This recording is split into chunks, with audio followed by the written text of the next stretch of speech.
Welcome back, everybody. Welcome back to the channel. So today we're going to start talking about our compiler. So we're just going to jump right in, not waste any time. Now, I want to say something before we get started. This compiler is like, I built this without reading any books. Now, I have done a lot of research and development in making this compiler better. So I have searched online and like figured a couple things out. But for the vast majority of almost everything on this compiler, it's kind of just built with my own knowledge, my own intuition, and just kind of figuring things out. So, with that being said, there are some things on here that aren't as efficient as they could potentially be.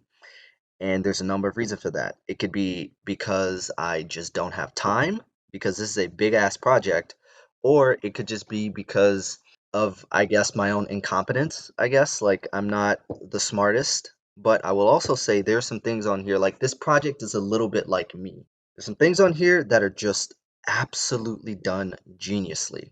And that sounds very smart coming out of my mouth. And then there's other parts which you would question my intelligence as to how I got here. So I'm just saying that to say if you notice anything, definitely point it out.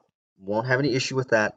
But just don't be surprised if I can't get to it immediately. I can't like improve on it, fix it immediately. So that being said, today we're going to talk about how to set up our compiler. So I'm just going to kind of go through the basics. So let's actually go. So it's been a while since we've been in like the main file. So in our main.cpp, we've kind of already gone over this, right? This compile function. I've gone over, how to tokenize and how to parse all of your data. Now we're at this phase. So what we need to do is, now I vaguely remember if we actually went over this before, but whether we did or not, let's just kind of peruse over it just to make sure I cover everything. So first thing I want to do is check to see if we have not panicked. And that's our little, this should be a Boolean. I don't know why it's a long, whatever. If we have not panicked, then we also want to check to see if we have no errors. So obviously up here, we're keeping track of how many total errors we have. So if I highlight this, we can see here we're plus getting, or we're adding basically the total amount of errors that we find after we parse and tokenize all of our code. So, assuming that we have no errors and you want to check that because obviously if something broke up here, then it's not going to work down here. You also want to check for unfiltered errors, just to be absolutely sure that we've processed everything. Check to see if the debug mode is enabled. Now, this is a Easter egg. This isn't something the user is going to use. This is more for us, like as developers, while we're making our programming language. I don't use this anymore. I've removed a lot of the code where I was outputting data, but you guys can use it if you want. It's just there for an example. Then finally, we want to create our compiler. Now, I'm just going to explain the rest of this before we get into the compiler setup. So you want to plus get your failed and succeeded parsers. So basically the way it works is these are going to represent how many files failed and how many files that you process succeeded. The way we figure this out is, and we'll go over this in a little bit, but you want to contain a list of failed parsers. And what that's going to represent is any parser at any point during the compilation process.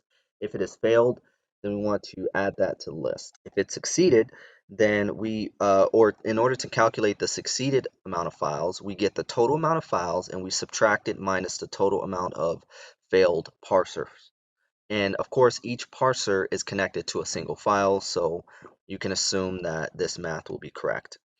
And after that, we want to check to see if we have no errors and we have no unfiltered errors, then we want to check to see if the user has the compile flag set to true. That means to only compile all the files. Then we want to call engine.generate. So this is going to be our compiler engine that we're going to be creating. And generate just basically does, like, it generates stuff. I'm still working through it. This is like literally the last thing I need to do. But generate, the purpose of that is going to be to obfuscate the code and to build the exe. After we do that, then we want to clean up the code, basically just free up a bunch of stuff. You don't really need this, to be honest, because once your process exits, the operating system is going to release all of the memory and data that you have collected over the life of your program. So you really don't need a cleanup, to be honest. After that, you want to, otherwise, like if there were errors and we can't compile, then we just want to go through all of our parsers and free up the tokenizer, And then we want to delete the tokenizer, free up the parser, and delete the parser, and then free up the list of total parsers, and that's it. Finally, we want to print out our results. And then we want to print out how many total errors we have. So we want to say coptions.aggressive errors. So if the user has aggressive errors enabled, then we want to print out every single possible error that the user has found or that the compiler has found. If they don't have aggressive errors enabled, then we print out the filtered error set of all of the filtered errors that we found. After that, we check to see, how many files we've succeeded. So we put in, succeeded this many files, failed this many files, and here's the total amount of files we processed. Finally, we ended up with an inline, and then we call std flush. Now, this is not really necessary. What std flush does is that just forces the standard output to put the data to the console. It's like flushing a toilet. You just kind of put it to the console. All right, so once we have all of that, then we can go into creating our compiler. So our compiler is going to have a ton of things that we need to build. And since the video, so I made a video a while back talking about how to build a robust compiler. Things have changed. That video is still valid, but there's a lot more stuff that we need to create. If we look here, we have our compiler. So we have our out file. So what is the file that we're going to be outputting? That's going to be coptions.out. That's going to be the option that we're going to pass here. And actually, if we go back to the main, where is it at? So you can see here coptions.out. So we pass that in, and then we pass in the total amount of parsers that we have. So with that, we basically initialize the default values of all of our data. I'm not really going to go through this because we'll look at them down here, and then I can just kind of explain the default values. But yeah, and then we just call compile. So for right now, what you need to do is just build this constructor and then put all the default values. Now, guys, I'm pretty sure you're going to understand, like, with the exception of out file is probably the only one where you need to pass in, the direct value, and parsers as well. You want to, initialize your parsers and add it. But everything else is self-explanatory, right? Class size is going to represent an integer of how many total classes you have. I mean, all this stuff makes sense, right? You either initialize it to 0 if it's a number, you initialize it to null if it's a pointer, you initialize it to false if it's a Boolean, and I mean, that's it. So I don't really think I have to go over that. But let's go down here. Let's actually see what are some of the things that we need for our compiler to run. So first, you're going to need your error management system. You're going to need a reference to our error management system that we're going to use to report errors. Next, you're going to need a list of all the failed parsers that you encountered. And this list is going to only hold unique values. So like, let's say we have, at one point we're processing file X. It fails at this point of the compiler, and then it fails again at another point in the compiler, which can happen. We'll only have one copy of that parser. So we're not going to be this list is not going to be overloaded with multiple copies of the same file. After that, we're going to need to have a list of classes. Now, we're not going to talk about it today, but we are going to talk about it tomorrow about how to build a dependency graph, which is basically going to represent how to tell your compiler how to locate and find information. After that, we need a string map to hold strings. We need a constant map. This is going to be to hold big numbers, so numbers over a N32 max, because of course our compiler is basically going to be compiling for a 32-bit system. So we're going to need that.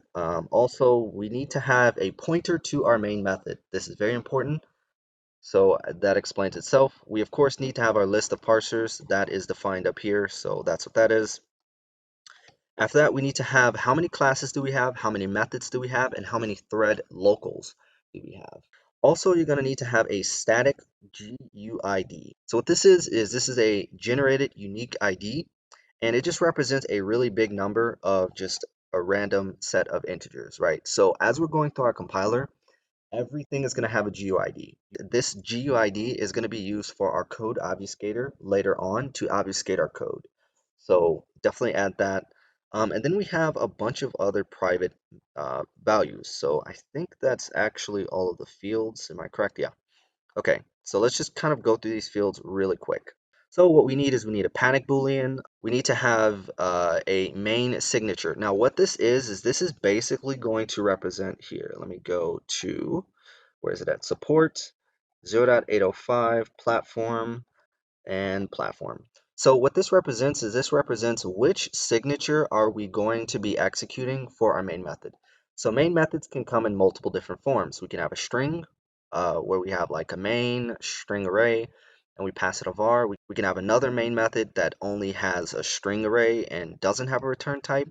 We could have a main method that has neither a parameter or return type, or we could have a main method that has no parameters but it returns a number. So the user can have, four main options to pick from in terms of like main methods. And we just want to say signature 0, 1, 2, or 3. So that's what that represents. And we'll get into that later on. Next, we need a type inference Boolean. This is a complicated topic. We will go into that later. But basically, this is just a flag that tricks the compiler into thinking we're in type inference mode. Next, you need obfuscate mode. That tells the compiler that we're in obfuscation, code obfuscation mode. So we need that. Also, processing stage. So every compiler is going to have multiple processing stages, and we'll go over that later, but there's three: pre-processing, post-processing, and compiling. So that's what that is. After that, you need to have enum value. That's for assigning unique values to enums. Your out file, I showed that above. Last note message. It's just whenever you print notes, it's whatever the last message was. We'll go over that later. Last note, which is, we're going to need to create metadata. Metadata, just create this object. This is going to represent metadata or where your file was actually created. So you want to create a struct of meta and you want to pass it. You want to create two constructors here. So you want to create an empty constructor and a constructor where you pass in the values. So you want to pass in the line that it was defined on, the file data, um, the line number, and the column number. Now, I'm actually going to go over file data a little bit. Just create this pointer here of file data and just create this as a class, and we'll go over what that is in a little bit. All right, so after we have all of that set up, then after that, we need to go back here. We have a string of note messages. These are all the total notes that we've presented to the user, just to make sure you don't constantly keep inundating them with the same crap. Warnings, these are all the warnings that we've introduced to the user. I actually don't think we need this, but I'll check on that at a later episode. Um, After that, we need to keep track of all of our enums. Now, we're going to need to create what's called a class object. I don't want to make this video too long. Um, just just create this information. We will go over what class objects are in the next episodes. So you can just kind of create this, and then of course you'll have build errors, but that's fine. Create a class object of generics. Create a list of unprocessed classes. Here's a note of why we need that. Basically, we just can't compile everything all at once because that's impossible. So we need a way to offload compilation at a later time to process data later. We have unprocessed methods, same concept. We can't compile every single function at the same time, so we have to offload that information to be processed later. We need to create what's called a scope. We'll go over that later. A key pair. Now, key pairs are basically, it's just a data structure of a template of two classes of, two types. So you have a key and a value. And I mean, you guys can just copy the code here. It's pretty straightforward. It's also in, where is this in? This is in the libutil key pair. So if you go to the util file inside of the lib directory, you can locate that. Where is that at? It's right here. Yeah, so you can just copy that file and just paste it into your project and just kind of do it that way. It's a fairly simple file. I don't really think I have to go over it. It just holds two values. So we have a key pair of field and double, key pair of field and int. So, we're going to have certain fields that are inlined. We're also going to have inline string fields. So, if you create like a constant string or something, then, we can inline those values as well. We have our import map. Now, we're going to have a list of file data and module data. These are pointers to our code obfuscation system. We'll go over that in a later episode. But we definitely are going to need this. After that, we have lambdas. So these are going to be pointers to all the lambdas that we have, pointers to all the function pointers that we have. Then we're going to have what's called utype pointers. Again, we'll go over that in a later episode. Now, for the most part, like as we're kind of going through these, I'm mentioning a lot of different objects. What I would say you should probably do is just write out all of these variables and then just comment them out, right? So like, the variables that we're not using and the variables that we don't have types for that I haven't explained, just comment them out, because obviously if I haven't explained it, we haven't yet talked about how to create the data structure. So obviously we're not at a point in the compiler where we can use that piece of data. So you can just comment it out until we get to that point. So that's what I'd recommend. Anyway, we need to have a utype pointer of different data sets. So this is in an effort to save memory, right? Like if you have a function that returns nil, I don't need to create a new utype for every time we have a function that returns nil. No, they'll just all reference the same object. So that we have that for nil, we have that for null, we have that for undefined, we have that for var utypes, object utypes, same thing. After that, we have our current parser that we're pointing to, our current module that we're pointing to, and again, this is module data that's referenced in the code obfuscator. We have our current method, or no, this is actually the required signature.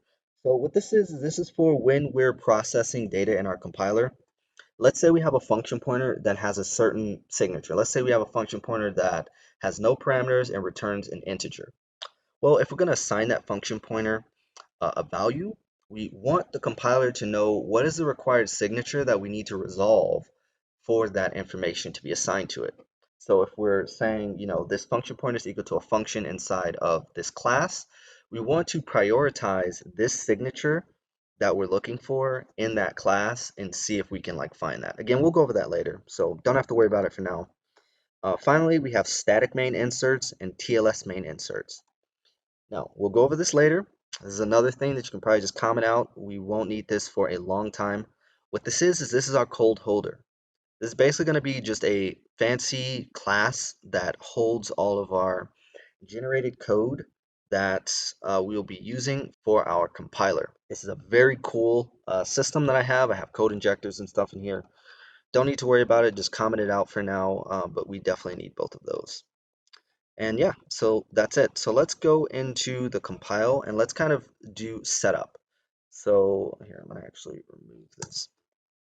So first thing you're gonna want to do is you're gonna want to set up your compiler. And as you can see here, this function has a lot more stuff because I'm kind of finished with it, but we need to initialize everything. So if you guys are using my list class here, so like if you guys ended up copying my list class inside of, where is it, in the lib grammar list. So if any of you guys copy this class here inside of my grammar file, we need to call init on that class because that's how you initialize it. And so for note messages, class, enums, generics, blah, blah, blah, all of these list items, we need to call init on that data. So that way we can, we don't get seg faults because the data is uninitialized. So here, I'm not really going to go through all of these. You can just kind of see what I have written here. Just copy it down. And also, this is where it gets really tough. Um, you're going to need to have this data as well. Now, for right now, what you can probably do is I would say go to my compile file in the grammar. So it's going to be grammar backend and compiler.cpp, and do a search for, void compiler : setup, and just copy this code. Obviously, most of it's not going to work right now because we're not yet at a good point in our compiler. Like I haven't explained a lot of stuff, but yeah, as you can see here in our code obfuscator too, and this is why we need to set up our code obfuscator immediately. We basically allow the code obfuscator, we have to add modules. So every time when the user, like if you remember, when we have a file, we have to have our module declared at the top. So every time we create a module, we have to add it to the code obfuscator. We also have to do that for files as well. And yeah, so that's going to be it for today, guys. As I mentioned, tomorrow we're going to be going over how to set up a dependency graph. Now, tomorrow's video is probably going to be really long, so I'm just going to prepare you guys for that. There's a lot of prerequisite crap that I have to get through in order for this series to make sense. I don't really know what else to do. I want to kind of get everything out of the way first, and then we can go from there. So that's going to be it for today. As usual, if you guys would love to help support the channel, head over to my GitHub repository at androidfcd/sharp. And when you do, definitely watch, star, and fork this repository. That gives it a lot more visibility and let other developers know this language exists. Also, if you're curious about learning what I do on a daily basis, you can head over to the remastered branch. And once you get there, you can check out the commits. I write some pretty wordy commits, so you can kind of get a gist of what I've been up to without really having to look into the code. Also, if you are curious about maybe learning stuff that I've done in the past or stuff that I'm looking to add in the future for the language, you can check out the docs folder. And in there's two main files. There's a changes file, which is almost never updated. That's going to be all of my old stuff that I've done in the past in terms of updates and releases. The roadmap file is going to be not only stuff that I'm looking to add into the future, but stuff that I've also added in the past. So this one really encompasses everything that I've already done and are doing to the language. So that's going to be it for today. As usual, if you guys are new to the channel, definitely consider subscribing, and until next time, I'll see you guys later.